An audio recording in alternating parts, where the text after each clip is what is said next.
சில கேள்விகளை முன்வைத்தார்கள். அந்த கேள்விகளுக்கு முறையான பதிலை வழங்கியிருக்கின்றேன்.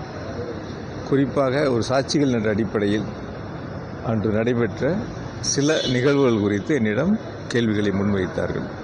அந்த கேள்விகள் என்ன, அதுக்கு என்ன பதில் சொன்னேன் அப்படிங்கிறது பொதுவெளியில் சொன்னால் சரியாக இருக்காது. ஒரு விசாரணை ஆணையத்தின் முன்பு வைக்கப்பட்ட கேள்வி பதில்கள். ஆகையால் முறையான கேள்விகளுக்கு முறையான பதிலை வழங்கியிருக்கின்றேன்.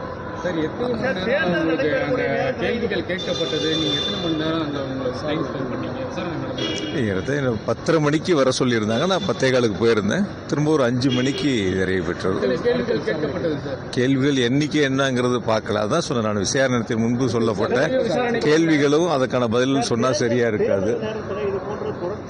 முக்கியமான நபர்கள் விசாரணைக்கு அங்கே வர வைக்கிறது எப்படி பார்க்குறீங்க? ஏன்னா சென்னையிலே விசாரணை நடைபெறலாம், ஆனால் இது டெல்லிக்கு வர வைக்கணும்னு நினைக்கிற ஒரு அழுத்தம் கொடுக்குறதா பார்க்குறீங்களா? அப்படி நான் பார்க்கல. அவங்களுக்கு ஏதாவது சந்தேகங்கள் இருந்திருக்கலாம், அந்த அடிப்படையில் அழைச்சிருக்கலாம். அந்த சந்தேகங்களை நிவர்த்தி செய்ய வேண்டியது அங்கே இருந்து களத்தில் நின்று பணியாற்றியதால் அதை ஒரு பொறுப்பாக எடுத்துக்கொண்டு அவர்கள் கேட்ட கேள்விகளுக்கு முறையான பதிலை வழங்கியிருக்கின்றனர். இன்னைக்கு அது சம்பந்தமா எதுவும் சொல்லலை. ஃபர்தரா பார்ப்பேன். இனி வரக்கூடிய நாட்கள்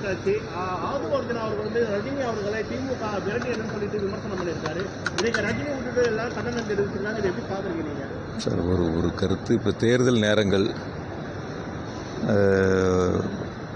நாங்கள் எங்களை பொறுத்த வரைக்கும், திமுகவை பொறுத்தவரை எங்களுடைய கழகத் தலைவர் மாண்பு முதலமைச்சர் அவர்கள் தேர்தல் பணிகளை நாங்கள் ஆண்டுகளுக்கு முன்பரே ஏறத்தாழ நாடாளுமன்ற தேர்தல் முடிந்த பிறகு உடனடியாக சட்டமன்ற தேர்தலுக்கான பணிகளை முன்னெடுத்திருக்கின்றோம்.